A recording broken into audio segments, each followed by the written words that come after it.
tuned into the show that informs, improves, and inspires racers everywhere. The Northwest Race Report. The Northwest Race Report is brought to you by O'Hagan's Kart Supply, Lebanon, Oregon.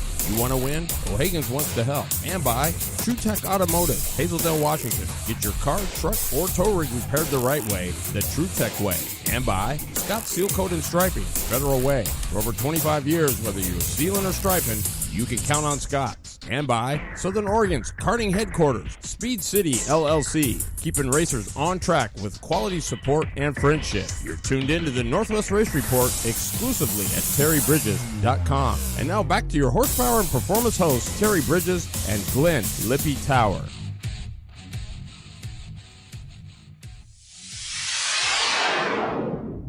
Oh, what is going on, racers?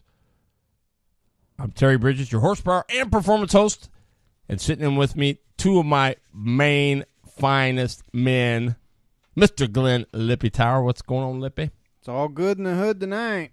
And they call him the Loader. What's going on, Mr. Jeffrey Eden? The loader's got to go load really early in the morning again. Man, that kind of stinks. Oh, I know, but, you know, I'm going to be off for a little bit, so I'm kind of eating up all the time I can get money-wise. Well, we got a great show for you tonight, and in order to prove to you just how great a show we have, Mr. Jeffrey Eden, he's going to show his soft side today, as he's got it's actually pretty cool. Take a listen. Well, first off, happy birthday, Mikey Clark. And this is from your little sister. I can't believe that you're 19. What the heck? We've had so many great memories together. Yeah, we did get in a lot of fights. When we did, we were little, but we don't really get in many fights now. That's good. You've taught me so much, honestly, I don't know where I'd be without you in my life. I still remember the day I started racing, and you were so happy to teach me how to race. But we all know I'm a better racer than you. There are so many memories, and I could be here for hours telling them. What I'm trying to say is thank you for all you do for me. I love you so much, boo-boo. Hope you had a great day. Awesome to you. Queen Bee, Becca. Now, you know, my sister would have never wrote that to me like that. That's just good, happy, positive vibe. I mean, what a way to head into a show, right? I mean, that is some good, positive. Lippy's over here he's got a grin ear from ear. That's pretty neat. It is. That's good family in right there. Yeah, and that's what it is, you know. And they just had a great time down in California. Did you see Chisholm? Another top 5 Beatrice.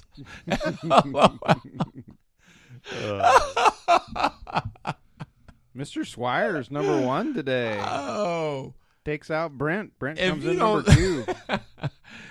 If you don't love Dave Chisholm, I am sorry. You need to go somewhere else because the guy is. I love him. I love him to pieces. He posted on Facebook, Black Widow spiders.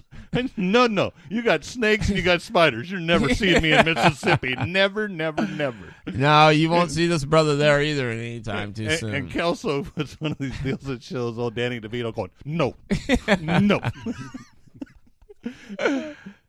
It's you know what though, man? At the end of the day, we all argue, we butt heads, we go at it, but you know, isn't it nice to be able to, I don't know, open up enough to be able to see some of these other folks and just really what they're about? You know what I'm talking about, Lip?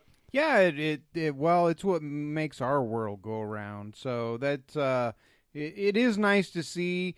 You know, we don't always get to see the good parts. You know, I had a rough week, so yeah, it's very enjoyable.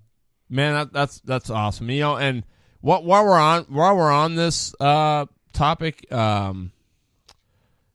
know, I was just listening to some music today, and you know, I got through. I said, hey man, I'm gonna put on the chili dogs and whatever. And so I was calling. I just got off the phone with Lip, and I was gonna give you a shout out, and I just started thinking, since we're on the kind of the thankful trip, I'm appreciative to you guys, and I really, really thank you for everything you bring to the table, and for all that you do and have done for the show. It's pretty cool. It's really cool, actually. I think it's just a team effort. So we all feed off of each other, and about our conversation we had, you were just speaking of. We all bring different outlooks. We all bring different views, and that's what makes it so great, is because we do feed off of each other, but we don't always agree with each other just to agree. I mean, if we agree to disagree sometimes, and we all shake hands and like each other when we leave and when we get here. So that's all what makes it so great, I think. Well, and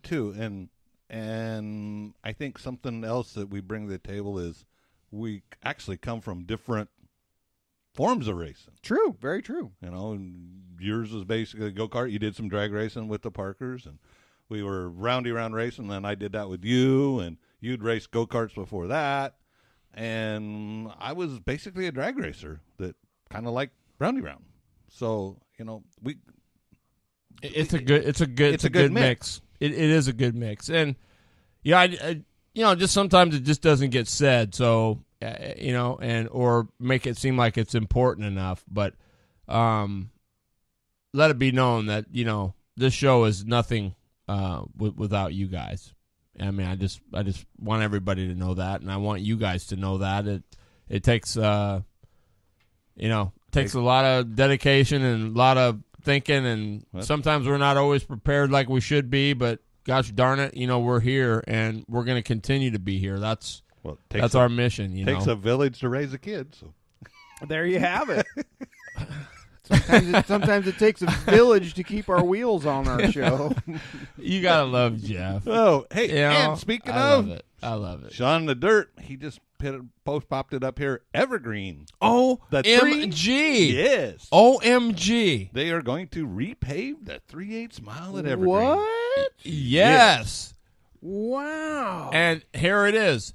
This is the first call for Ronnie Cox and Kevin Bridges. Bring your UAS carts to the grid. It sounded like that's right, baby. They were going to try to get some cars on it this year after they get it down to do some tire tests to see what was going to happen and stuff. There'd be first one. Again, Ronnie Cox, Kevin Bridges. Bring your UAS carts to the 3/8 grid, please. We're going to have you try out the repave. Yes. Wow. God, please gear it properly so we can really see what it can do. Yeah, watch it. I mean, holy smokes. Wow. That's big. That is big. 3/8. And like Jeff says, well, you got guys going, geez, well, can you put more bank in it, or can you I mean, are you going to do, this, it's like, guys, be thankful you're getting a repave, right? Yeah. I mean, come on. What do you need the suicide track repave for? I mean, the figure 8. What for? Yeah, they're just going to catch it on fire or whatever they do. Can you send some love to that? And I started laughing then. It gets all the love it needs, right? You give any more love, you ain't going to be able to race on it. I mean, evening, Renee. Evening. Oh, nice. Hey, what up, Renee Angel? Hey, and by the way, just so you guys know, I had a super great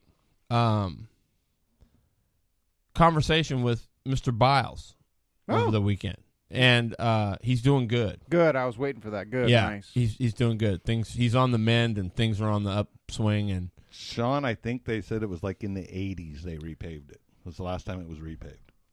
You believe that? That's a long time. Oh, yeah. Way too long. That's a lot of cars went over that. But how many hands it went through within that portion? Yep, exactly. Now you got some people that they're trying to bring it back to its glory. So let's yes. And our guest tonight is we're going to go with part 2 of our round with Mr. Robby Yow. So hopefully you have your chassis questions. We've got some cool stuff, but today, Mr. Glenn Tower searches, and he brings to the attention of all of us here at the show the post by, hopefully you guys all read it, by Chris Passanante, which I think he may be onto something. So I'm going to start out with this. But mind you, this was Lippy nailed this one when he found this one. But he says, Passanante says, for my kart racing friends, I don't usually post much requiring debate on Facebook. I have thought for discussion regarding UAS drivers needing to do more than pay a fee to participate at this level of racing.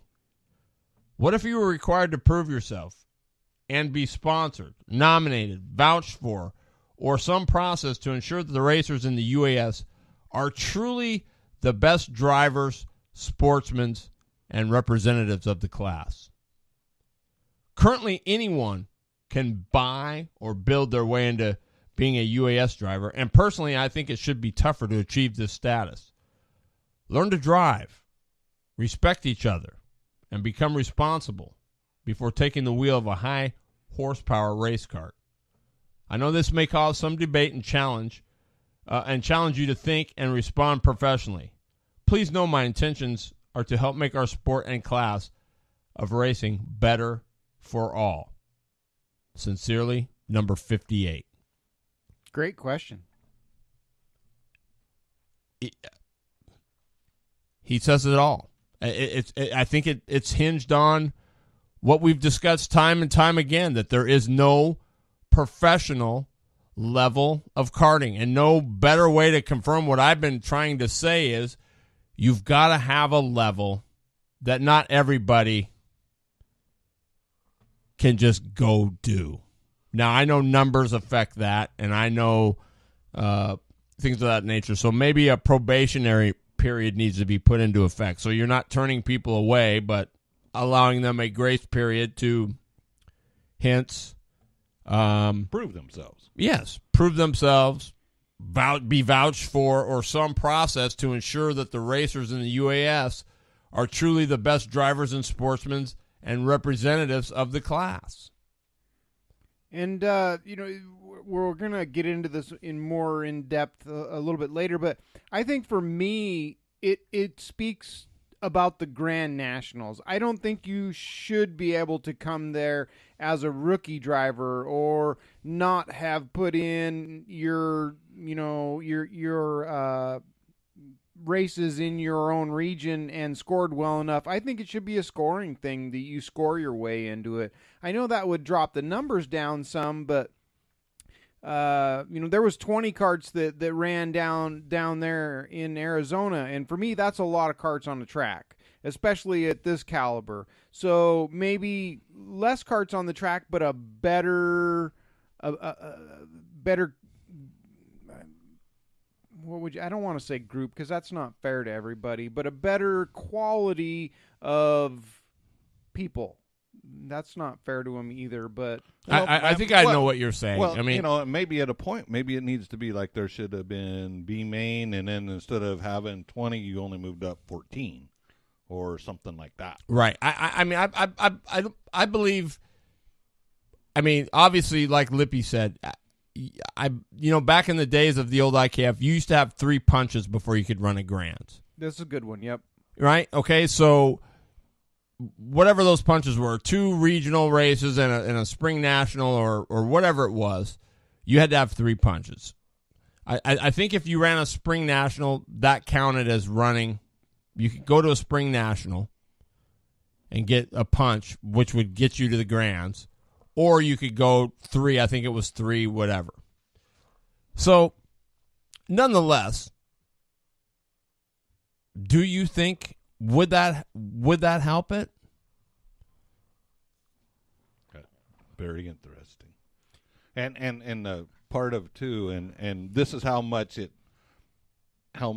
Chris's deal stirred up.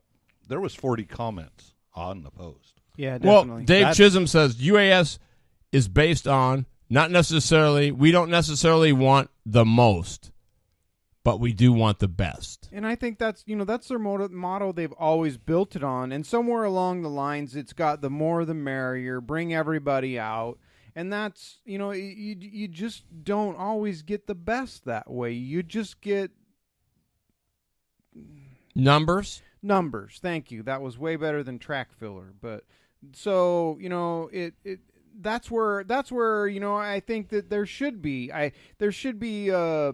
like you said it with the punch list. KB said it on here too about you had to attend so many regionals and so many of this to be qualified to get into it. That means you're in it. That means you've been doing it all year long, at least all year long. You can't buy all the stuff and or bring it out of mothballs and show up at a Grand National and be, yes, you have to drive your way into the A-main. Yes, you do. But still, that doesn't mean you're respectful or you're a good driver or, that. And that's what it should be all about. This should be about the show, not about the wreck. So that's why I thought this was so important, and it needs to be discussed. It needs to be out there. So hopefully we get more people's views on this.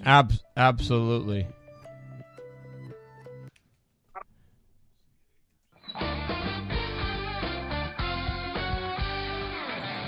Your favorite drivers and people of interest in the motorsports world. It's time for In the Seat, powered by Blue Line Graphics. Well, I hope everybody brought their pad and pencil, because class is in session. Round 2, or take 2, with Robby Yow. Robby Yow, what is going on, my brother man?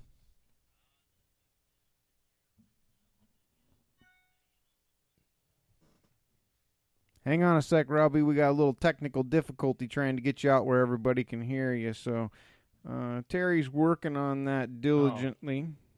And there we go. Basically, you had to get a dog tagging race, and it was pretty much you had to go and run. The Florida Dog Pound was pretty much the best of the best, and you had to go run with them.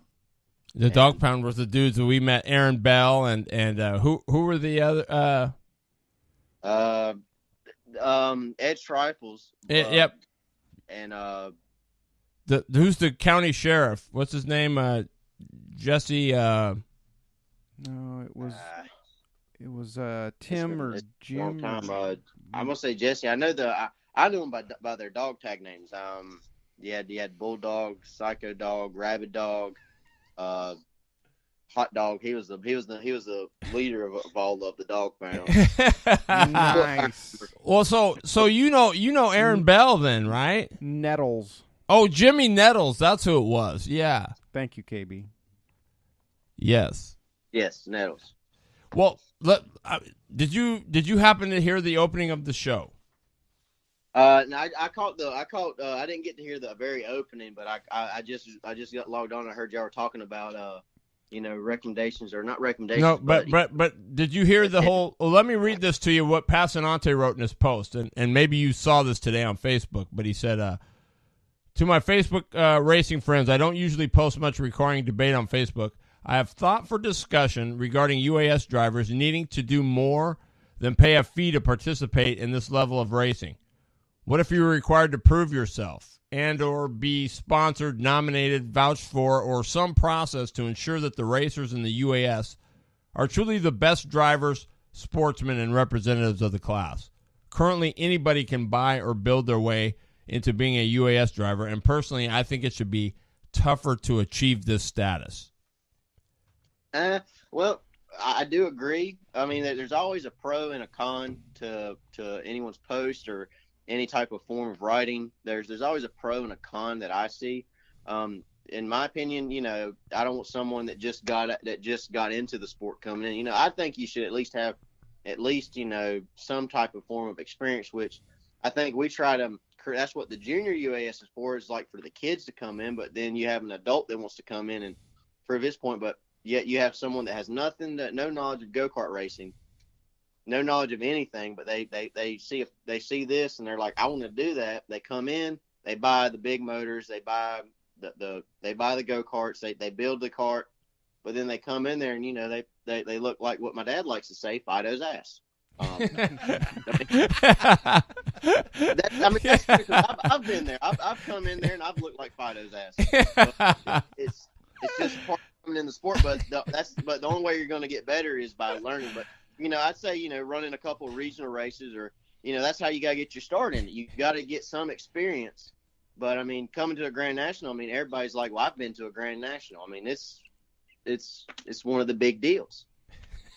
It is a big deal, and I think that's where the line should be drawn. I don't think that somebody that didn't participate in any other regionals or anything else all year long should be able to show up at a race of that caliber and be able to get in. Yes, I understand you still have to qualify, but qualifying isn't that tough when you're all by yourself on the track. So, I think with Daryl Kelso says a proven resume.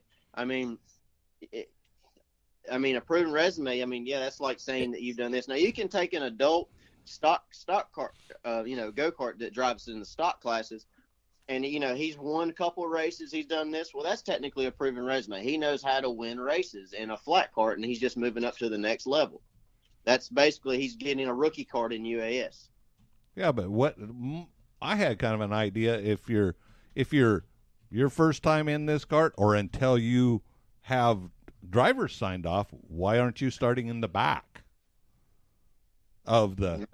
Because if you put them out front, and they wreck, you got nobody to blame but yourself at that point in time. Well, yeah, but they've got to get themselves to the front. Yeah, but I'm saying there was, if you're going to come out with this, you're automatically in the back until you're signed off. Yeah, you've been proven. You're not having that, are you?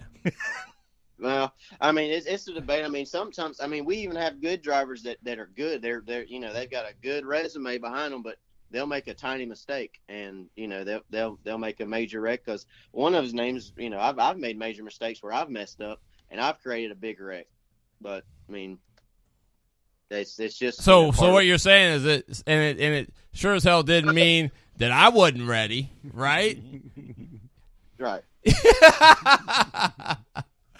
Oh, I love it. Well, Robby, But, Robby Yow, what adventure are you going to take us on tonight? Well, I definitely want to get a regiment of chassis setups. That's basically before you go and race a kart, how to set up the kart, what the do's and the don'ts, and then also if anyone has any questions of any apparatus, just let them flow. I'm an open book. You just got to read the right chapter. And Robby, before we head into that, I want to read something to Lippy. Okay. Because Josh Cully, who is the Idaho UAS, says to become a UAS member, and an admin has to approve the application. The admin decides if the driver is of UAS caliber. Correct. That's the way I understood it with Passanetti's post earlier, reading some of the stuff that was on it, and that's some of the stuff that I felt was interesting, but we'll dive into that. Absolutely. Great topic. Thanks for that clarification, Josh Cully. It's nice to know that we got guys on top of stuff here. So, Robby, is there more to pre-race chassis setup than meets the eye? Well, there is. To my eye, there's certain things that I do when I set up a chassis. There's certain do's and don'ts that I do. And then there's always your chassis manufacturer. There's always a preset of how they want their setup. But what they don't do is like say if you're setting up a UAS kart, they don't have a setup for a UAS kart. They have what's a standard stock setting. So that's basically like when I was out in Washington and I went with Renee and Shane to the Dirt Cup. Shane showed me, how they set their midgets chassis up to stock, or they have a stock setting, But the chassis manufacturers have a stock setting of where they've tested these carts. They know where these carts run fast at, and that's their recommendations. Now from there, it goes on to the drivers. What the driver likes and what the driver likes to feel, and depending on what track you run at. But most tracks you run the same setup. You may change your tires by just the stagger of your tires, which will change your setup as well, but you still go with the same setup. Does everybody understand that? It definitely makes sense because most of these chassis are used in a clone or a flathead motor situation back east. So that Yeah. totally makes sense, and that's the best setup for those situations. Not necessarily the best setup for a two-stroke Yamaha, but it's a great baseline to start with. That's it, and that's all you can ask if you buy somebody else's car, right? You buy a different car. You've been on Legends, let's say, and now you're going to an Ultramax. Well, it's only smart to say, I need to go online and get their setup sheet and see what they recommend, and just to see, where you go. I mean, it's so many guys think that because they don't have the trick setup underneath them, they're not going to be very fast, and nothing could be further from the truth. Am I right, Robbie? I mean, sometimes just that basic setup puts you right in the hunt, and you don't need all that trick other stuff. No, I mean the basic. See, the chassis manufacturer are getting to where that some have built a cart where you need the perfect setup. Well, now they're building them to where you can miss the setup just by a little bit, but the way the chassis is built and the setup they give you, it works. You can hang on. You can hang on and do better than you would have otherwise. You got, instead of, so say you have a window of a perfect go-kart being 1 to 10. Well, you have a window now of 1 to 20 or 1 to 30. You have that big of a window instead of having that small 1 to 10 window. Your window opens up way bigger. Beautiful. Beautiful. So, that's what karting needs, does it not? That is what karting needs, and I mean, that's what manufacturers are out there for. Which it's just a phone call. I mean, you can call any chassis manufacturer, and if you have their cart and you've ordered their cart and you're running their cart, they're there to help the racers. That's their main goal. They're not in business. They're in business to help their customers. Right, and so that doesn't necessarily mean if you're a Phantom owner that you're going to call up and get all the trick hot dog stuff for an Ultramax just because, right? I mean, they're gonna, they're smarter than all that. Yeah, I mean, when you buy their chassis or you get their chassis, or even if you buy their chassis off of someone else, all you gotta do is call them up and ask them, "I've got such and such chassis. How do I set up? What's the best setup I can go with?" And they'll give you their adult stock setup, like a clone setup or a L206 setup, which these are the classes that their basic setup, which is a stock setting, is that the adult clones or flatheads, the L206s, even the Yamaha setups will be the same as an adult stock setting. It may differ from variation, but it's still basically the same setup. Wow. And then it varies whenever you put higher horsepower on it, then that's when it starts to change. Because you got to change from what the cart likes, because the cart's going to change a little bit, and that's what we'll go on as we keep going on in tonight's topics. But I mean, it's just basically the chassis manufacturers have done this research, and I mean, they literally test the go-karts months and months in advance before they even release it, and then once they have their fine-tuned chassis, then once they have it, they release it. And then they let everybody know that they have it, and then they've basically done research and development before they even sell it on market. Yeah, they get to do quite a bit of that. I mean, don't they? They pick a few people or take their good shoes and give them the new products, and that stuff's out there a few months before it's available for everybody else, isn't it? I mean, to see that it works. Yeah, they create what's called prototypes. And then they design the prototype, they race them, and then before they even decide to go further into depth with it, once they finally find the fine-tuned chassis, then they market it, and then they duplicate the chassis, and then they present their chassis. Usually, most chassis were presented the weekend of Thanksgiving Thunder, but now they're bringing them out more and more advanced, just so they can have them out earlier. It used to be the beginning of the year was the brand new chassis. Now it's then it was November was a brand new chassis. Now it's even way before November gets here. So it's more like August, July, August when the hot new stuff comes out. That's like new cars. Yeah, pretty much like, you can buy a 2018 model car right now. You could buy it in August. Yeah, you can buy it. Yeah, in August. You can buy a 2018 car in August, and it's not even 2018 yet. Yeah. Yeah. So, well, I guess, that's really cool, though, in a way, right? I mean, it's neat that all these manufacturers have all that information. How many people would you say, on the average, actually trust those numbers?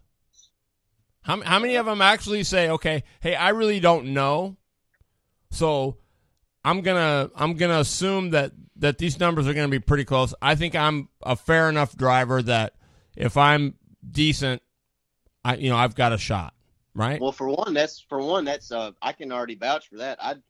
When I bought my two new rivals from Ultramax at the beginning of this year for my adult stuff, I basically called them up and I asked them what setups they needed. And then I went in and did my set the way I set my carts up. And then I went off and I got the numbers they told me to get. And literally, whenever they told me their numbers, I tested it. Now, I tested the numbers they gave me, but then as I kept racing, I just tried. I changed it just a little bit for the next weekend to see if I made it better. Well, if I made it better, then I left it alone. And then I thought, well, maybe I can do this adjustment and, add this different number in there. And, it's just, a tweak. You start with their basic setup and you go from there. Yeah, well, everybody's got their own driving style, so not everybody's is going to be exactly the same. I get that, but as long as the baseline's there like they're giving you, and I think that, KB said it here, just their support system is probably one of the best out there. So that's what makes them so much more desirable, I think. Yes. So now let's make it clear to everybody that although we say Robby Yow is a tire guru, you don't necessarily learn tires without a pretty solid understanding of how a go-kart works. And I'm going to be the first to say, myself included, that it wasn't until I read a book by the name of Mike McCarthy wrote this book on go-karting. And you probably know him, Robby. Okay. I guess. He wrote this book on it. But I'm going to tell you, the number one thing wrong with why people aren't fast in go-karting isn't because they're dumb and stupid. It's because they don't understand really how a go-kart works. They don't understand how the chassis works. They don't understand how one wheel's driving the other one down, raising the other one up, which starts that whole chain reaction of events that takes place. People don't understand it. Yeah. For instance, everyone, well, not everyone knows, but most of your go-karts drives off of the left rear.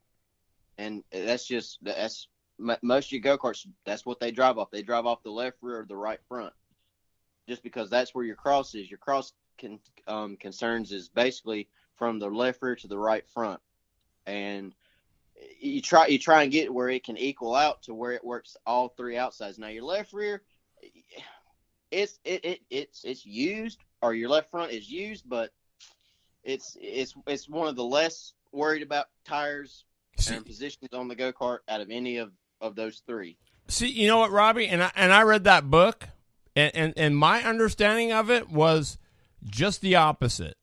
I got the assumption that the left front, not enough people worry about what that tire does. And it does a lot, according to this guy.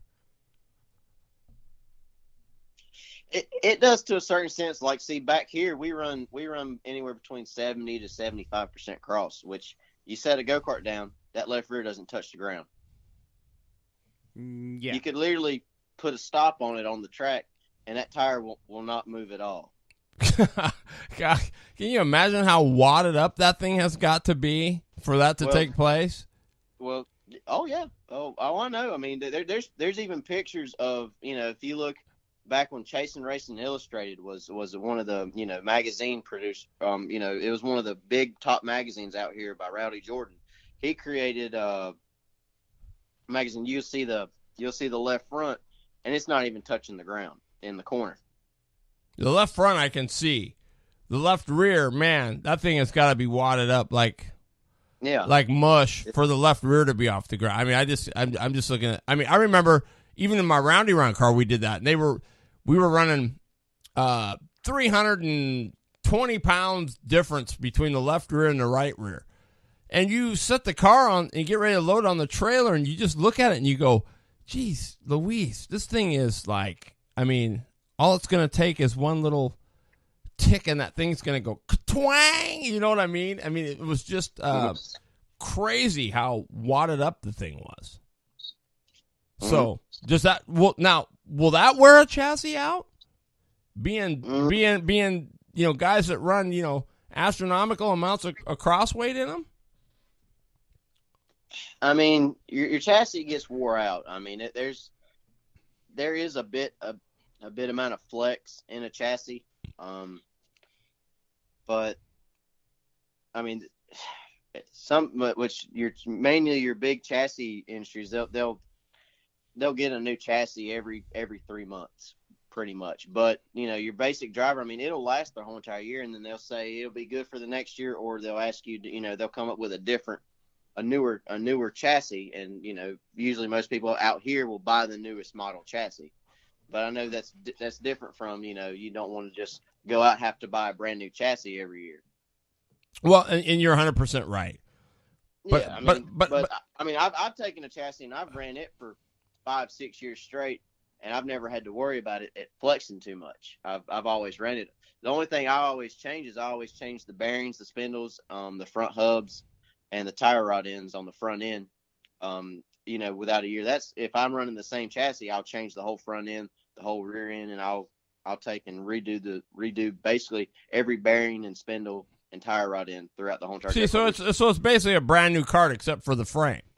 Yeah, the frame. Other than the frame, and I may take it and just see if there's any stress on the chassis, because you can check by just looking at if it's painted, and if you see cracks, then that's where there's a little bit of wear and tear. Or if you see chips of paint coming off in the tubing.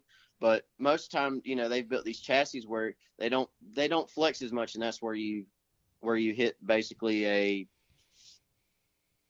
your setup. Right, you hit that sweet spot. Yeah. So take us through. I mean, how? So when we've got everything on it, right? We've got our race tires on it that we're supposed to have. Lippy said, Bridges, you need to fill up the fuel tank. Okay, so we got that full. The loader says, yeah, man, front end's all on, done. So then what? What should we do next once the cart is race ready? Well, definitely what you said, the race tires. I always take my cart and I will weigh them out with the race tires that I know I'll be racing somewhere. So you're basically your perfect set of tires, which, is basically like you said, your race tires. With the right stagger and in the air pressure, I like to weigh mine out with 6 and 7 pounds of air. That's just basic setup as far as putting the air in the tires. That's just a standard we do. So 6 on the left, 7 on the right. Yes. And then that's the air pressure and the tires that I'll weigh it out on. Now, when I'm setting it on the scales, the first thing I'll do is I'll sit in it and I'll see what the numbers are. Just from standard stock, see what numbers come in with me sitting it. Now that goes along with, you got to get your seat positioned right. You got to get your seat drilled right. You got to get the foot pedals, the gas and the brake pedal, to where you like it comfortable. The steering wheel height, all that plays into fact. And then once you do that, then you can basically go in, and then I usually pre-drill my holes for weight. I usually put 3 on the right side, 3 on the left side, and then 2 on the front of the seat just for weight. Okay. You only add the weight to your seat? Yeah, the seat, and I try and get it as low as I can because I go off by a low center of gravity. I think they call that polar moment. Just how I learned it. Okay. Well, I learned it as the low center of gravity. Yep. Just put it basically on the seat. Chassis used to have weight tabs on the actual chassis itself, but now that they've come out with these new chassis, there's no such thing as a weight tab on it. It's all built into this. You put all the weight on the seat. Interesting. Okay. That's where your weight. That's where your weight goes, or either the nose of Dave Chisholm says the pendulum effect. Yeah, exactly. Old Chizzy. And a baby Chiz. What I'll do is I'll basically see where the chassis is set up at, from basically just coming from the actual manufacturer. So that means both spindles are dead even on washers. I've got, let's see here, about 5.5 on the top, 5.5 on the bottom, 6 and 6 on the right side. And that's basic stock settings. Have it dead center on both sides. Do the toe gauge, see where the camber's at, and then go from a stock set. Well, then if you don't have your cross where you want it, then that's when you start messing with your chassis. But then what I like to do is do you put one end on a gas can and pin it down and then jump on the other corner, or how do you jack weight into it? Well, I put my numbers by moving washers. So say I set up a cart and it comes out and it's 60% cross, 57% left, and 47 nose. That's basics.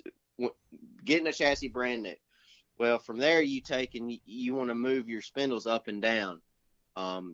If you move the left side spindle up, you will gain cross. If you take and drop the right side spindle down, you'll add cross as well, and vice versa. If you drop the left spindle, you'll lose cross. If you raise the right spindle, you'll lose cross. So what I like to do is I like to make sure my chassis on the right side is dead level. So I'll take a bubble level or a smart level, and I'll put on the bottom and top of the frame rail, the chassis, and just to see if it's level.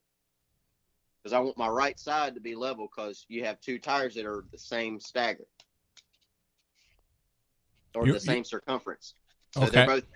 they're both 34 on the right side. So I want my right side to be level. So I'll get it. So I'll move the spindle to where it will be level. And they also make things called drop spindles or raised spindles. You're right, where the shaft is either slid up or slid down according to what you need. Yes. Gotcha. And so I'll take that and I'll make sure the right side is dead level. And then from there, I'll change the left side. I do all my adjustments with the left side, or they have adjustments now that's in the rear end of the chassis. You can actually adjust cross by the rear end of the cart. By the weight jacker, but I was told to only use those on race day. You're always supposed to use the spindle washers on the front in the shop and that to obtain your hard numbers before you even get there. Is that so? That's the way you basically do it too, then. Oh, when I'm at a track, I change spindles. It's a lot easier to change a spindle, change a washer, add a washer across. It takes me less than 5 minutes to change cross in a go-kart at the track. If I know what my numbers are from the shop, I know what I got to change at track. Because usually you have thick and thin washers. Now a thick washer is usually 1.5% of cross. So it's usually, it just depends on different chassis have different things, and that's one thing to see. Change one washer just to see what the percentage is that it will change. So that way at the racetrack you come in with 70% cross. Well, okay, so you know that two washers is going to take 20 out of it or 15 out of it or whatever the number is. Yeah, it's going to take 2% out or 3% out. Two washers is usually 3% across.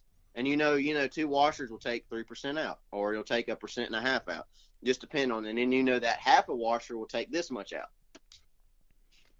Boy, that's pretty intense. That's pretty intense. And then it's a lot more going in depth. And one thing, and that's where I'll basically set up, and I'll get my numbers where I want them. Now, needless to say, some drivers, they can't add weight to a cart. They just can't, they're overweight. They're like, well, I'm already at weight. Well, one thing I've learned with the UAS, it honestly doesn't matter. It honestly doesn't matter. You have high horsepower, the weight will not matter. Yeah. I mean, get your numbers. That's the one thing I'll preach is find a way to get your numbers. Because if you just have a cart that's just, you don't want to put any weight on it because you're going to be overweight, but you can't get your numbers. Well, you're really not giving the best advantage you can give yourself. But I mean, I know some drivers, they want to be on the weight game, but I've learned you can weigh 470, 500 pounds on a UAS cart, and it's all about getting your numbers. Well, yeah, at least getting close to your numbers. If it handles, that's the biggest thing. If it's drivable, that's the biggest thing. What do you typically do with the back end then? You talked about what you do with the front end. Do you because you do have different circumference tires in the back. Well, how do you set up the back of the cart? Well, usually what I like to do is the only thing I do with the back is basically just the way that the tires and the wheels go on the chassis. I'll make sure that, and now I don't use a tape measure or anything, but I'll make sure that I have, the spacing from where the tire and the hub is, that I have at least a half a finger to a finger on the right side and at least 2 fingers on the left side from where the chassis is to where the rim is of the wheel. So you got about a half inch on the right-hand side and about 1.25 inches or so on the left side, and that's where you like to start with your wheels in the back. Yeah, and I mean the numbers I usually use is the left rear. I usually like to see about it's hard. Did you say inch? Excuse me, Robbie. Did he say 1 3/4 inches? No, I said 1.25 inches. Well, if I use my index and my middle finger, that's 1 3/4 inches. Yeah. My index finger alone is 7/8. There you have it. He has a tape measure on his side of the table. Well, it also varies because not everybody has the same size fingers. That's just what I've learned. No, I'm good with that. No, I understand. But now, if you want numbers, now I believe Ultramax, they have it where they'll tell you where to exactly put your spindle or your back hub from off the edge of the frame or off the edge of the bearing hanger or whatever it is, right? Yeah. And like Dave Chisholm says, 39 inches is the width. Is that hub face to hub face, or is that center to center? That's outside a wheel. That's tire. outside of the tire. Yeah, that's the way I was taught. Yeah. Now I'll do that, but what I mainly check is I'll make sure that I have a setting. I put it's 4 inches from where the face of the hub is to the face of the bearing block, and it's 4 inches, and then it's 4 1/4 on the right side, and that's where I set all of my carts at, as if they want numbers. But I also do a look test, and I'll just look, and then I'll take a tape measure. As long as they're under 40 inches, that's where I race mine at. Yeah. I have so many different wheels; it's hard for me to set them up that way. That's why I do the finger thing. It's a thing. good thing to go by the have all the same wheels. Because if you have a wheel that's 8.5 and then you have one that's 8 1/4 for the left rear, well then you got to move your spindle in. Well, if you have all the same wheels, like 10 inch, an 8.5, a 6, and a 10 inch for the front, you have all the same wheels. It's you won't have to change your chassis setup that way. Yeah, it definitely makes things a lot easier, especially when you throw a front one on there and you wrench it down and you don't know that it's hitting the spindle, and then you don't know it till you get out on the track and it won't go the direction you want it to go. This is an issue, let me tell you. So I agree. So, Loader, you got to take off? I'm going to be here in a little bit. Hey, Robbie, can you hang tight? I got to get an ad in. Yeah. Okay, man. Fine. Don't you guys go anywhere. We'll be right back after we hear from the good folks at True Tech. The 3 most expensive things you'll do in your life are buy a house, educate your kids, and go racing. What you don't need is another expense, and that's why you take your car and tow rigs to True Tech Automotive to ensure that they are maintained and repaired the right way with the right parts at the right price. And how's this for right? Extended to all racers is the In the Family 25% discount off of all preventative maintenance and repair labor. All you have to do is use the discount code NWRR to save. Now that's right. Get it done the right way, the True Tech way. True Tech Automotive, 6900 Northeast Highway 99, Hazeldale, Washington. 360-571-2302. All right, we are back with the legendary, the man, the legend himself, Robby Yow. So, Robby, so you get all your frame rails level. We interrupted you. So you get all that level, and then where do you go? Well, once you get your basic, your numbers to where you know your factory standards go, or if you have a set number that you want to go to, once you get that done, on weighing out, then you can go in by adjusting caster, getting the toe set right. Now, before you get your numbers set on it, you want to do your toe and then caster. Right. There's some gauges out there that do both. There's some that don't. And if you don't have it, then there's also old tricks you can do.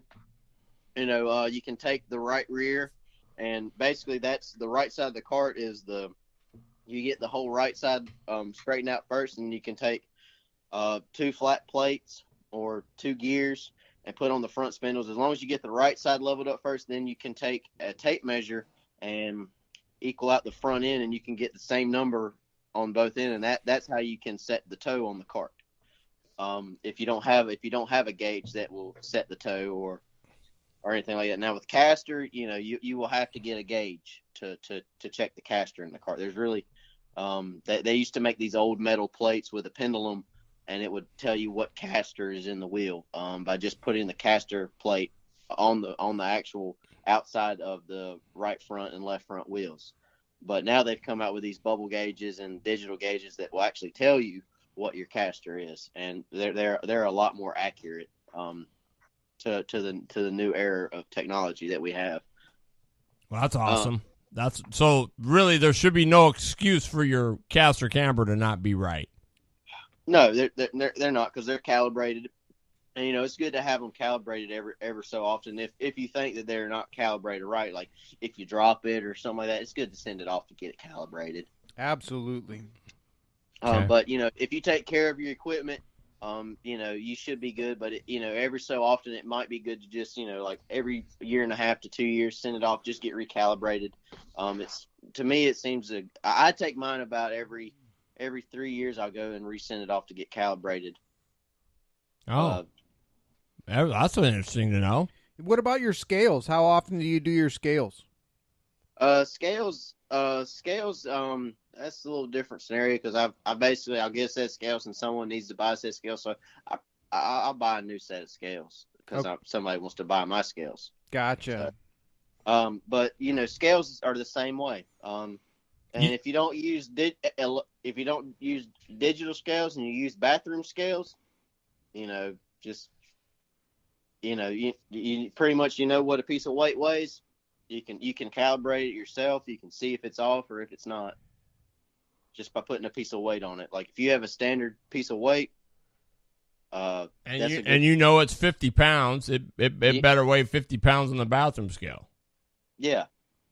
Exactly. I mean that's a good way, but definitely having your equipment calibrated is a plus. But if you're used to it and you take care of your equipment, there really shouldn't be no need to get it calibrated. But if you mistreat it, drop it, or anything like that, and the ordinary comes in, if weather gets involved, if you leave it out, you're at a racetrack, you set up your scales outside, and then moisture comes in, it may be a good idea to, at the end of the year, get them recalibrated. Just for that fact. But if you take care of your equipment, you could probably, go without getting them calibrated, but that's all a matter of fact of you taking care of your equipment. Boy, how many times have we said that on this show? Yeah, definitely. I even did a show on scales. Exactly. And hopefully, well, Joe Ransom made a comment once that we got him to go check his trailer jack, and it was about ready to break in half. There you have it. So, anyway, we're just saying, these tips are all for reasons, guys. They're not made up, makeshift things. These are all things that actually work, and they work good, and they work for the only guy in the country to win 2 UAS championships back to back. I don't know if anybody realizes how hard that actually is, but it's not easy to do. Let's put it that way. It's definitely a feat. It is a huge feat. And he's the first one. He'll never win again because you can't do it. He's the only guy to ever win a championship at 17 years of age. Oh, there you have it. So the guy's legit. We're just saying. I just want to make that clear. We're talking to one of the finest in the sport, in my opinion. Robbie, go ahead, man. Thanks for the little resume there. And then, from there you have your caster and your tow. Well, then you also have, or you have camber, then you have caster. And caster also plays a very particular role in chassis setups as well. It depends on what the driver that the manufacturers come out, they say 7 and 10. That's your standard caster setting, 7 and 10. From there you can change it. And if you want to run more now, I like to change my caster a little different when I go to UAS. Now, when I'm running stock stuff, I'll run it 7 and 10, or I may change it a little bit different. Because I run a flat cart, and then I'll run a cage cart or a senior champ. Hey, could I help you out just for a second, son? Damn it, boy. It's driving me crazy. Okay. You can't call them flat carts. They're speedway carts. We don't run on speedways. Yes, you do. What do you run on? What do you run on? Dirt oval. Okay. So you win. Back to the flat cart. Back to the flat cart? Yeah, go ahead. Almighty one. I actually thought you were going to joke on me about the cage cart, because cage carts out there are those micro sprints. What? No. We have a little bit of everything out here. Bye, loader. The loader leaving us. He's got to get up early. Flat carts at the Home Depot. Who said that? That was Ronnie. That's been the thing out here. That's been everybody's thing out here is flat carts you find at Home Depot. Flat carts are at Home Depot. I love it. But that's okay. We won't hold it against you. We do have cage carts out here, and we do have sprints out here as well. I mean, we have a little bit of everything, but we can go with a standard cart and a cage cart. Well, you know what? Before you go any further, Kevin Bridges says, be sure you use your nitrous bottle scale to check your other scales. FYI. I don't have a nitrous scale. Robbie's going, I'm not. Wait a minute. Did I understand that? Use your nitrous bottle scale to check your other scale. Yeah. He's the only one with nitrous. That's pretty awesome. Well, so we've got our caster camber set. Are we ready to go to the racetrack? Well, yes and no. I mean, I like to take and make sure, it just depends on what you run on your cart. Now, I run a floor pan, and that goes from basically where, you're basically, you have your nose floor pan where your front bumper's at. Then you have a middle plate where basically your tire rod ends are at. Then you have the floor plan for from the seat to the rear of the chassis. And now for those for the way those mount up, they mount with like a 1/8 bolt. And I like to make sure that bolt is, at least a little bit loose, not like super tight, because my reasoning on that is if you tighten that down to where it's so tight, well, technically you're taking the right side of the chassis and the left side of the chassis and tighten it to a tight point, and it has no way to flex. and even though it is fiberglass and it has some flex, it's not giving that free movement. Gotcha. So It makes sense. I like to make sure that the cart, just it's not loose where it's going to come loose, but it's just enough to where you can take an Allen wrench on the button head bolt and you can just spin it around, and it's just freely to spin. Well, Robby, before you go, Daryl Kelsel says, what do you do different with the cross on a UAS cart? I run a little bit less cross in my UAS cart than I do my standard flat cart. Okay. So are you talking a couple percent or? Well, I mean, I'll go anywhere between 55 to 62% cross. That's, I mean, I don't want to give my numbers out, but no, I know, I hear you. Okay, that's fine. Then again, I'll run anywhere between that much cross. I'll standard nose weight is about 45 to 47% nose. And then left side is anywhere between 55 to 60% left side. That's where I like to, as a standard setup, that's where I like to basically set my standard at. From there, I'm reading Ronnie's comments here. Standard flat cart as opposed to a special one? Oh, here comes Ronnie. Well, I mean, there are some special ones, like, there may be a tab welded a different way here and there. Uh-huh. So maybe that's, a little bit. And that's per the driver, right? The driver requests that. Oh, well, for one, I know with the Ultramax Rival, the seat tabs are welded in front of the chassis, where the seat brackets are welded. The standard chassis from Ultramax that you'll buy for any stock setting, they come welded in the front, and you have to mount a tank in between. Well, on Chris's setup, they're welded behind it instead of in front of it, so you can put a bigger tank in between the driver. Instead of running like a smaller tank that we run on flat carts, you're not really given enough space there to run a bigger tank, so they're welded behind, and same way the seat will mount up, but they're just welded behind instead of in front. Ah, interesting. Nice. That's just thinking of the racer again, right? Yeah, just for a bigger tank. That's one of the things. And I think Chris has other things that are different than the standard chassis from Ultramax, but it's still the basic bends and tubes. It's still the same bends and tubes. It's just different brackets are welded in different locations. Gotcha. That makes sense, and that's the way it should be. If you're running one of his bodies or whatever, it should come. To me that's a neat feature to have on there. Mm-hmm. Now from going on to there, I'll make sure that I don't tighten my seat too tight either.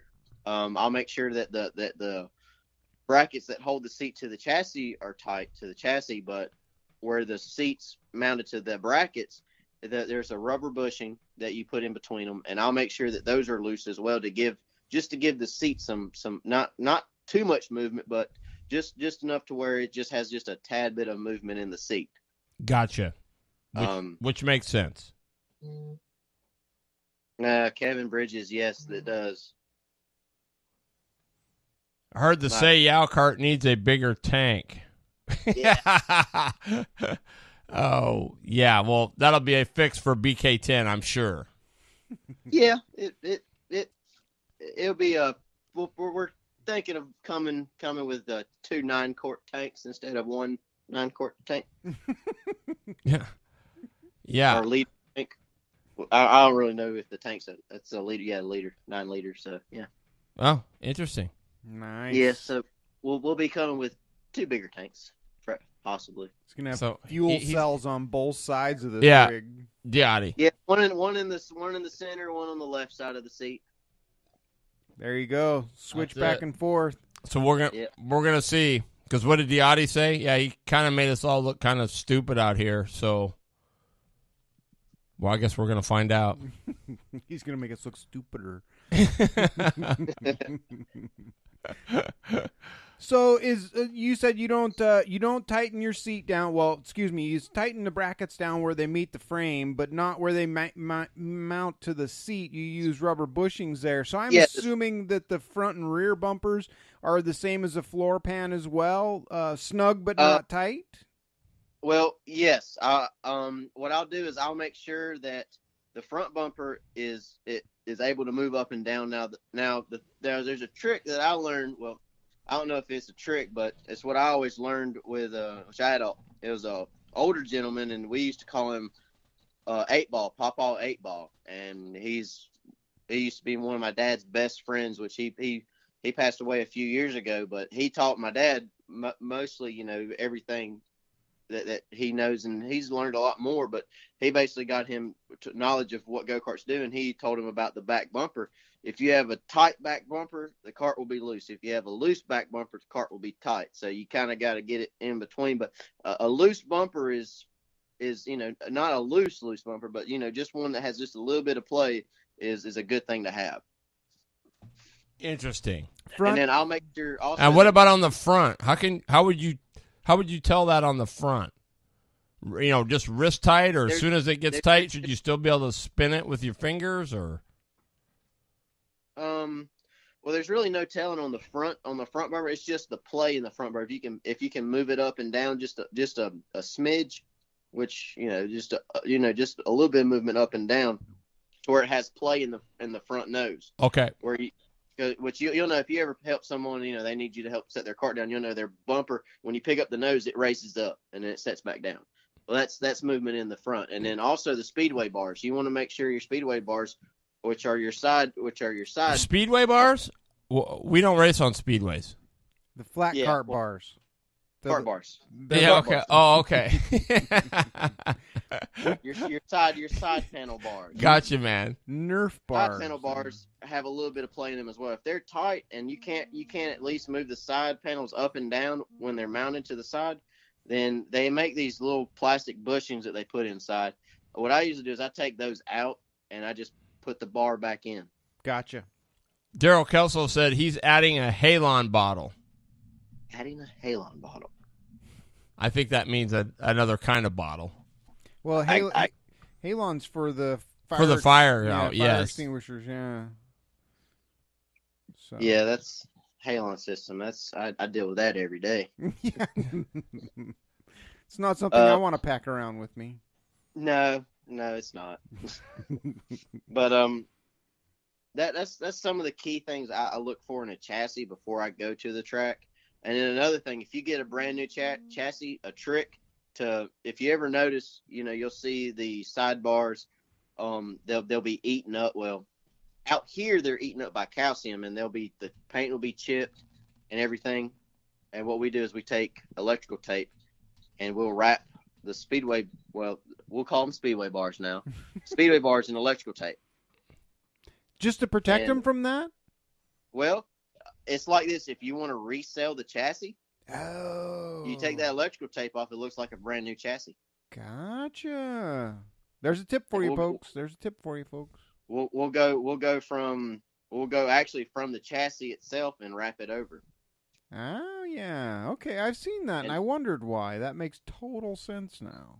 It just saves from the paint, the clear coat or the paint that you get put on the chassis, and it also will make a better resale. And how far of this are you wrapping?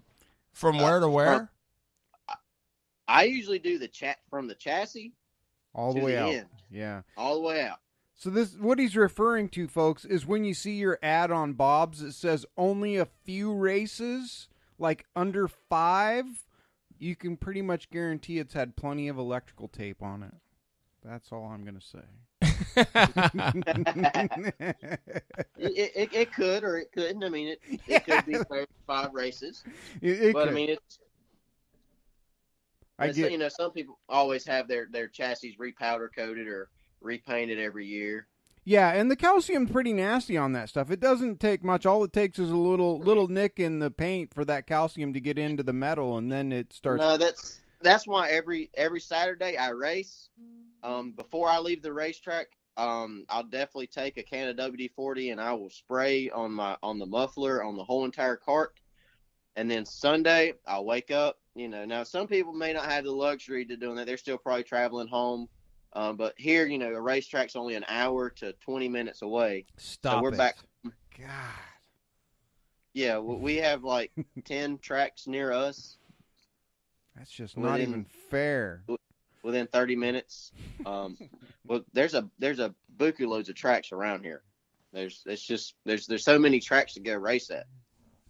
Yeah, Kevin Bridges says it's a pain in the butt to remove the electrical tape when you buy a used car. Mine had tons of tape on it. Oh yeah, it's tough to remove, but it's worth it. It's worth it in the long run. I definitely agree. So you just a procedure there. You go through after the race the same day, and you pretty much dump a whole can of WD onto everything just to make sure that it's good and wet. And then you get back home, and on Sunday morning you wash it or you wipe it down. What happens then for you? I unload it. I take all my front bearings, my front hubs off. I'll take the back axle off. I'll take the engine off. I'll take the tack off. I'll drain the tank from the gas that we run in it, and then from there, I basically take it to the staging lane, and I use a pressure washer. Now you can use a watering hose if you have it, but I've went and bought a little Ryobi electric pressure washer. You just hook your water hose to it. You wash it down, pre-wash it, then I spray it down with Simple Green, and then from the Simple Green I rewash it, and then every now and then I'll take the body off. And I'll get the little nooks and crannies that you can't get behind the body, but that's, like once a month I'll do that. And it'll be basically a bare chassis, and I'll wash the bare chassis. And then sometimes I'll even go at the end of the year, what I'll do is I'll take all the washers, every bolt and nut out, and I'll put them in a WD-40 bath, and I'll basically reset the chassis up, and everything will be brand new, spotless, clean. Wow, that's awesome. It's pretty much a neatness and a cleanliness thing, but I make sure my chassis look like they just came off the showroom floor the next time they come to the track. I hate you. Hallelujah. What have I been saying? I mean, if it looks fast, it more than likely is. Well, it's also a thing about at the track. Whenever we're at the track, I'll take an air hose and I'll blow all the dust that I just went out and practiced with off the chassis, and I'll take a little paintbrush, a little 2-inch or 3-inch paintbrush, and brush the heavy dust off, and I'll take an air hose and get the little bitty debris off. It's just that little mentality will go a long way. Man, you're not bringing 6 carts to the track and racing them, are you? You're just bringing one. See, that's a difference. That's my story, and I'm sticking to it. What do you say? Yeah. What do you say for those guys that's got more than one? It's a lot of work. That's all. Well, for more than one, it's more than 1 or 2 paintbrushes. Well, I bring more than 1 or 2 paintbrushes. I take 3 chassis to the track. Yeah. I race my standard cart or flat cart or speedway cart, and I run my chant buggy cage cart, and then I have another guy that runs with me, and he runs his adult cart. And I go back home and I clean all 3. Man, see. So I have 3 carts to worry about, not just one. But then again, I don't want to bring all that track's dirt back home with me, so I'll clean it before I put it in the trailer. Yeah, see, there you go. Wow, imagine that. Clean go-kart before you went home. Wow. Drinking beer. Not necessarily like fully clean, but I don't want to have all that dirt. Yes. For the most part, clean enough. Yeah, because most of our tracks out here, they get a little bit dusty, but you'll have dirt come back home with you, and you're like, right? Because you're having to clean out your trailer, and that's a whole different story. Ronnie Swire says, "I'm a clean freak. I would do the same thing." Definitely having a clean apparatus of a workstation. That's like if you work in a mechanic shop or a machine shop. You want all nice, neat, and clean tools. You don't want to have a dirty tool to come back to. Yeah, I'm tight in, and I'm pretty tight through the middle, and I could probably be okay with a little bit freer off, too. So I'm pretty much tight all the way around. What's my adjustment? Do I adjust the front or the back? Where was that question at? That's just mine. That's right out of his bean. Okay. So you're tight going in, and I'm pretty much tight everywhere. I mean, I'm really tight in and to the middle. I'm okay. I mean, I could probably be a little tighter off, but I definitely can't afford to be any tighter in and to the middle. What do I change? Okay. Well, the tight coming in could be either your front end stagger or your front end caster. You could change your caster, or you could change the stagger of your front end, or you could be on too soft of tires. You could go a harder tire to make it freer, going in and coming off. I mean, there's probably 100 different things you could do just to make your cart freer. Could I be entering too low too? Well, if your cart's free to begin with and you enter too low, it'll push coming off. So entering too low, it could be your line that's off too, correct? You could you should just be trying to get in too low rather than moving up a bit. Yeah, you could be too low. Now, it could be, like I said, you could be too soft on tires. You may need to go to a hard tire. That's where you look at the tire. And we talked about at the part 1, where if it fuzzes. Now, if there's no fuzz, but you still feel tight, then I've had it where I've had a cart and it's top notch. I've had the number 1 tires to put on. I have the fast setup, the motors at RPM, but I'm just missing that one little bitty thing. And I'm half a second off. Now, half a second in UAS, I'll say is nothing. But half a second in standard adult class running is a big thing. Huge. And the only major adjustment I made was I made a caster adjustment. I was running 9 and 12. I rolled it back to 6 and 10, and I picked up 4/10. Wow. Just by making that small adjustment on the front end. Wow, I would have never went to that. Wow, okay. You see, that's what we're trying to awaken here. Yeah. Is that kind of thought process. I make that small adjustment I made, and this was at a Hoosier National race. Dude, 4/10, I don't care. I mean, if a half a second is big, to pick up 4/10 is, dude, that's got to be like an abyss. That's got to be you're in the middle of the desert and have been out there for 300 days, and here's an oasis, right? I mean, holy cow. That's huge. Now, it can also be where you're probably not, your tires aren't fuzzing, but you may not even be on enough air pressure. You may need to go up on air. See, that would have been where I went. I would have went up on air with that question given to me. I would have went up on air, but yeah. Well, for this particular day that I was racing, I was on 9 and 10 pounds of air. Oh, so you were already high. Okay, yeah. I was already on high air. See, I run about 9 and 10 pounds of air on my cage cart, and that was the particular cart I was having trouble with that day. So, and I'll tell you exactly how it happened. I came out of qualifying. I was like, well, we've got the hardest tires we can get on it. We know the stagger's right. We know that the cart setup's right. What do we do? And I was at a dull moment. I didn't know what I did. So I'm good friends with I've made good friends with the people at Ultramax. I called Sean Pittman, and he sent me a text over, said, "Try this." I tried it and picked up 4/10. Wow. And that's a chassis manufacturer. Well, that's why you're there. That's you find the help and you stick with it. The good answer when you need it is worth 4/10 right there.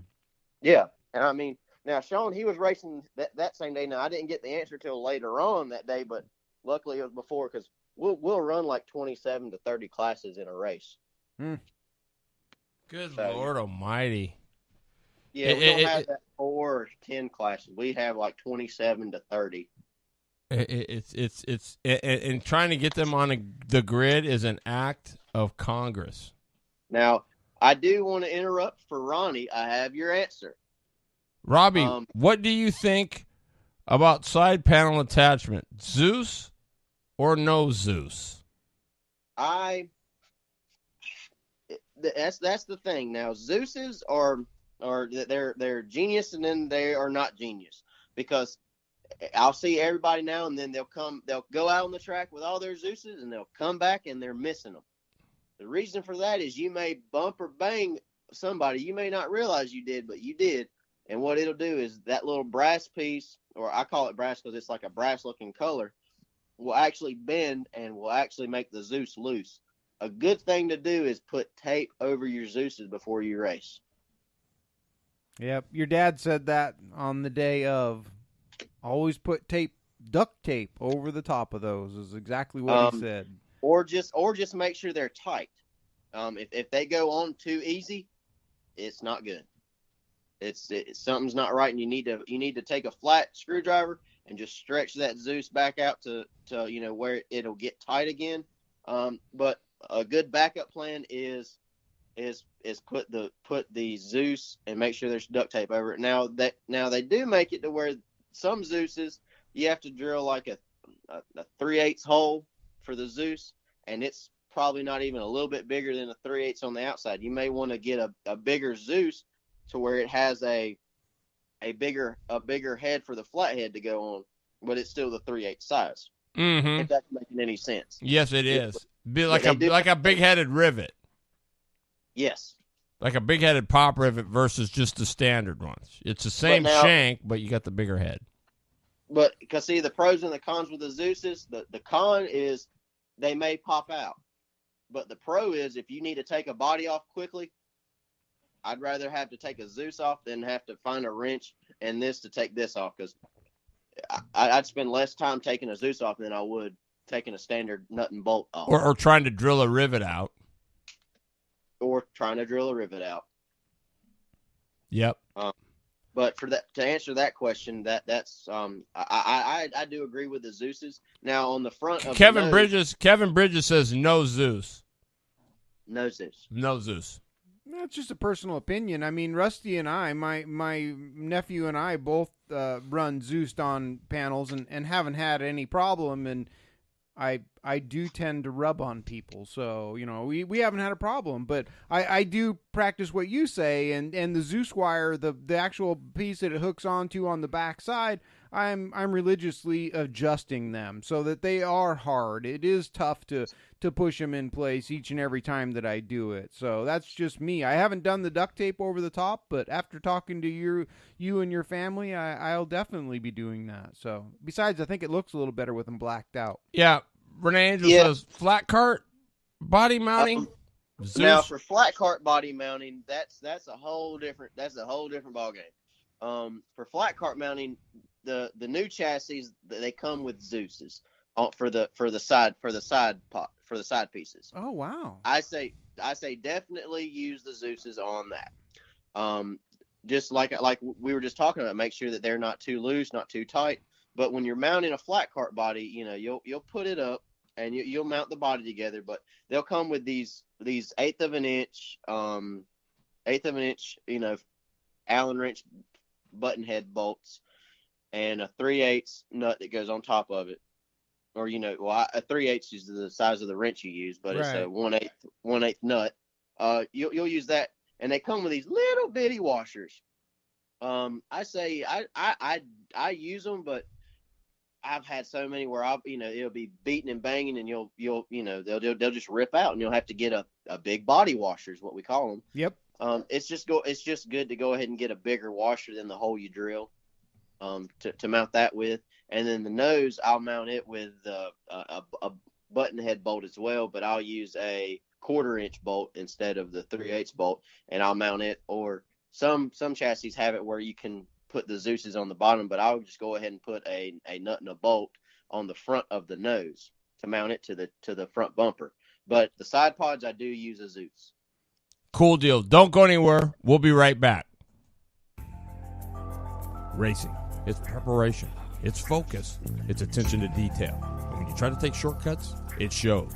At Speed City, Southern Oregon's karting headquarters, distributor for Ultramax, Legend, QRC, Bell helmets, and K1 race gear, they don't roll like that. Speed City is committed to roll the way champions roll by keeping racers on track with knowledge, integrity, and performance. No shortcuts, no negativity, no other motives. You don't just have their word on it, you've got their name on it. So get back to having fun and get to calling Speed City. Speed City, LLC, keeping racers on track with quality service and friendship. 541-531-1222. And we're back with the legend himself, Robby Yow, to close out the show. Number one mistake you see newbies make. The number one mistake I see newbies make? Yep. They don't check all the bolts and nuts on the chassis. That's not really a newbie mistake. I mean, that's really anybody can make that mistake, but most newbies, I'll see that. Like when I get a chassis, I'll make sure every bolt, nut, nook, and cranny is at least snug or tight. I'll see some people, they'll come in and they'll be like, all right, well, I think I got everything. They'll go out there, something won't be tight. They come in and it either breaks something or it messes up something. They have to fix it. or I do agree. Or they don't really see what goes on. But I mean, there's certain things. I think KB's got a great question up there for you, Robby. I don't know if you're by your computer. I am. Give us your best tip to get faster through the corner or the center of the corner. The center of the corner. This is a great question because this is, I think, where a lot of people leave some stuff on the table is right in the center. Now, Ronnie says don't lift 50, but that can have a double-edged sword. So I really want to hear what you have to say about this because I think there's a lot left on the table in that portion of the track. Go slow to go fast. Sometimes you got to slow down to speed up, correct? Now here's my saying on that. If you're going towards a corner and you're barreling it in there, but your cart's not quite handling it through the center, and then you're kind of sideways coming off, you're going in too fast. If you let off a little bit earlier and then get on quicker, well, there's your answer. You let off a little bit earlier and roll it to the corner, roll it through the center, and get back on. You can get back on the throttle quicker. Your cart handles better, and then you can be faster coming off from the center off. So there's different things to play with that, and you can also play with trail braking, changing a setup to get to where you can run it into the corner and it'll handle good to the center, and then you can get back on it quicker.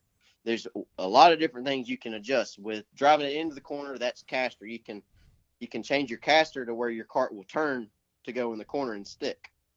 But there's a point of no return there too, right? Oh my gosh. Yes, there is a point of no return. You can go too far or not far enough. This was my problem last year down at Salem, was my corner speed. I finally resorted to trail braking because I would come in and do just like you said. If I was going, entering too fast, it would just push me up and I couldn't deal with it. So I started letting off sooner. Well, I ended up getting my bumper pushed in because everybody else wasn't having to slow down. So I started trail braking, which, man, I about set that thing on fire. But but I ended up saving my spot. So what's the remedy there, though? I mean, you say let off sooner. Okay, I understand that. But what else? So do I need to work on my cart on entry then? Well, it's like this. I always look at how people are driving through the corner. That's the corner speed is like we talked in episode 1. I said corner speed is where it's at. Yeah, I getting agree. better throughout the corner. Straightaway speed, if you have a 70 or a 30 to 70 horsepower engine pulling you down the straightaway, well, there's your straightaway speed. The only thing you can adjust on straightaway is gear and toe. Mm-hmm. That's the only two things you can get to go faster down the straightaway. Is gearing and toe. That's your only two things you can really do. And now from the center of the corner, that's getting in and getting back on at least midway in the center. What I try and do is I try and get my cart to where I can get it in the corner and where it'll set down from the beginning to the center, and then from the center off, I'm at least half throttle or even full throttle. Okay. So he's driving it off. Well, I know. Yeah. I'm just along for the ride, so I'm still trying. No, to get... and it's cool. That's a great question. I think that has a lot, but that lets you now, know he is Daryl- driving it off the corner. Now, Daryl Kelso has a very good question. Yes, I talked about scaling a cart out. With my flat cart or my adult stock cart, yes, I weigh it out with 6 and 7. But think about it. If I'm running 6 and 7, but then I go to if I'm running 5 and 6, well, that's still a pound split. Either way you look at it, that's just if I'm going to be on a good hard dry fast racetrack at 6 and 7, I don't go over 6 and 7 on my stock cart. I will never go over that because that's basically you don't go over that. I've never gone over there. I've actually hardly ever raced there unless I'm running on a track that's like asphalt. But it's still the pound split, so it's still seeing that. Now you can weigh your cart out with 3.5 and 5.5 pounds of air, if you want to, or 5 and 6, or get that 2 pound split that you're talking about.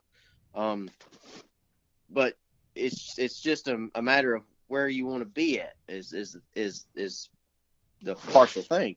I mean, as long as you still have that split of 2 pounds, it's not going to change it. And now he comes. We have grip would change. Grip would change just a slight bit, but it's not going to be variation. It's your tires are going to basically be a say your race tires are 60 on the right side, 60 to 63 on the left rear, and about a 50 to 55 on the left front. It's still going to be the same amount of grip. Is this ounces of prep? No, that's durometer. Oh, okay. The durometer. Okay. That's the durometer. Okay, so we're bumping up against our time. I have one question about durometer, being we're on it, and what is your preferred manufacturer of a durometer? Who do you like their durometer? Well, I use a variation of durometers. I have a analog intercomp durometer, and then I have a digital intercomp durometer. And I use both just because I've used the analog for so long, and digital, it came out a few years ago. Do you ever use the old school one where you have to rock it back and forth? That's the first one he's talking about. Well, yeah, the analog. That's the analog. That's the spring loaded. That's what I call analog. Yeah. It's the basically most spring common. loaded. With every durometer, you have to rock it back and forth. You have to roll it into the tire. Any durometer you use, you roll it into the tire. You don't just stick it in the tire. Yeah, absolutely. That's not a true reading. You have to literally go you have to set the back of it on the back of the tire and then roll it into the tire. That's how you read a gauge for durometer gauge. Yeah. On any tire. I agree. I've gotten 2 of the durometers from another company, and I'm not happy with them. Neither one of them have been accurate compared to what you have. So yeah, I was just clarifying that for myself. Yeah, and also another thing that people don't believe it, but they think a durometer is checking the softness of a tire. Yes, it's reading a degree from 0 to 100, but it's actually checking the core depth. Believe it or not, it's not checking the actual hardness of a tire. It's hard to believe it, but if you talk to a tire manufacturer, they'll give you the same spell I'm giving, because I actually learned this a few years ago. It's reading the depth of the cords in the tire. Really? Yes. So basically if you have a tire that's bone stock, okay? Bone stock, right? Mm-hmm. You take it, it's reading 65 right out of wrapper. Okay, great. Take and cut 40 thousandths off of that tire. It's going to read 80. What did you do? Cut it. You cut the rubber off and got closer to the cord. Oh, okay, I understand now. So it's the depth from the top of the rubber down to the cord. Yes. Now everybody will say softer, harder, medium soft, medium hard, but it's honest core depth. Or cord depth. So it's kind of a fluffy situation when you're saying, well, I've always ran soft tires. I've always ran medium tires. Well, you're not. It's not really the rubber because it's the same rubber all the way through. Now you do take different chemicals to make it softer, or Right. you to soften the compound of the rubber, and that'll basically be it's taking a lot longer for that needle to get through. That's basically all it's doing is it's softening the rubber to where it's not going to go all the way through. Gotcha. It's isn't it? It's a science. Yeah. It's a science. it's a science. Now, it may be an argument coming up in later topics, but this I actually had to talk with a rubber tire manufacturer, and they had to because when I told them I was running this soft of a tire, they're like, well, it's still the same rubber all the way through. It's not softer.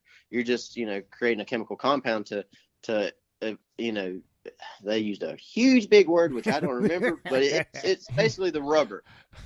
Mm-hmm. And I was dumbfounded when they told me that, but then as I kept learning it, and I was like, okay, it makes more sense. Right. To me. So, but I still go off by, I have a soft tire at 30. I have a medium soft at 40, 45. I have a medium set at 45, 50. I have a medium hard at 50, 55. And I have a hard set at 55, 60. Damn. Hey. I mean, I'll still go back to that, but I still know that the actual impedance of using the durometer. So. And let me, for a lot of maybe some of those listening in, and I ask you this question. Is fast easy? No, it's not. No, it's not. You're looking at it firsthand right here. It is work. You've got to you've got to put the work in. There is a reason Ryan Diotti is fast and wins races. As well as Yow. As well as Robby Yow. I mean, as well as, I mean, there's reasons these guys are fast. There's reason why Jerry Mullis and Jamie, who's my boy? Jamie Knopf. I mean, there's a reason why these guys, are Johnny Cash. I mean, there's a reason why these guys are fast, people. They're not just fast because. They're not. They work at it. They live it. They breathe it. They sleep it. They're thinking about it. They're trying to find the next setup in their mind. I mean, these guys, they work so bloody hard at it. It's no wonder they're fast. It is no wonder they are fast. That's all I can say. No, you're 100% right on that. Well, I just think we have to thank Mr. Yow because he's giving us a wealth of information, whether everybody understands it or not. There's a lot of people out there that pay good money for what he's spilling right now, and it's just it's a testament to who he is. Exactly. Thank you for that word. I was looking for. Yeah, so. It's a testament to who he is, and you make your own assumptions, but you're seeing what the man's all about right here. Well, and I think also, he's trying to build a base for a business, and I think he's doing a great job of it, and I think he's an attribute to our community. So no question about it, Robby. Thank you for what you do, Robby. We do very much appreciate it. It is an insight into something that we all are trying to achieve. You've done it, so it speaks volumes coming from you. Well, thank you guys. Like I said, I appreciate y'all having me on this show. I'm looking forward to next week's show. And also, this is a racing weekend coming up. If you're racing, I'm sure if you don't have my number, just come to me on Facebook or send me a message. I will definitely get with you if you have any questions. I said I would post that too, and I'm going to go ahead and post it tonight for sure on my Facebook page. So look for it tonight. I'm gonna be hustling it and making sure it gets up. Well, like I said, just if you have any questions, don't feel free to send me a message on Facebook. Talk with me, get my number. If you send me a message, it may take a day or 2 days. Just let me know that you may need help over the weekend. And I will be glad to, give you my cell phone and talk with you and be able, if you need help at a track, just, contact me. I'm, most people nowadays have a cell phone on 24/7. So I'll be able to answer any questions that you may have, or if you have any questions throughout the week, I'm here. I'm here. There you have it. And there goes the number, folks. It's right there on the right there. It's a cell phone. 1-336. Oops. Don't look at the 7. It's 451. Sorry, my fingers were so excited. So 451-1913. Ignore the 7. Sorry, my bad. 1-800-GO-FAST. Rocket's the man. Yep, no doubt about it. Robby, man, we love you out here, man. We do. You're good people, and please give your dad my regards too. I love him to pieces. He is he makes me smile, and I just get a kick out of him. Well, I will definitely do that, but I guarantee you he'll be listening. If he's not listening right now, he'll be listening tomorrow, along with my grandpa, to the show. They are religious on this show. They live and breathe racing, and this is nothing but racing. Whether it's talking about go-karts or talking about midgets, or it's nothing but about racing, and they enjoy listening to this show. Dude, that's so cool. That is so cool. That's the best ad I could have ever put out there. Thanks so much, Yow. We'll get with you welcome. Next week. So what can they expect next week? Next week we can talk basically of what to do to prepare to go to a race, what to do at a race. If you're having any problems at a race, say you ran a race but you had this problem but you couldn't quite figure it out, those are questions, troubleshooting questions. What to do, like we talked a little bit about, I wasn't quite, fast from the center off. Questions like that, or any question that you have that you're not quite sure of, but it'll be good to get the question out, and then there may be an easy answer to. Just anything in particular, but the one thing I'd like to get with is just basic what to do at the track, how to go from getting ready to go out on the track, coming back off the track. If your kart's doing this, do this change. Make little bitty changes. Don't make major changes. Make minor, small changes to help. That will help you. Oh, man. Spread the word, folks. You're going to get some of the greatest info ever next week. It's just going to be kind of an open question and answer period. So round up your buddies. Tell them if you want to learn go-karts, Northwest Race Report's where to be. Robby, thank you so much, man. We'll see you next week. Thank you. Okay, buddy. Bye-bye.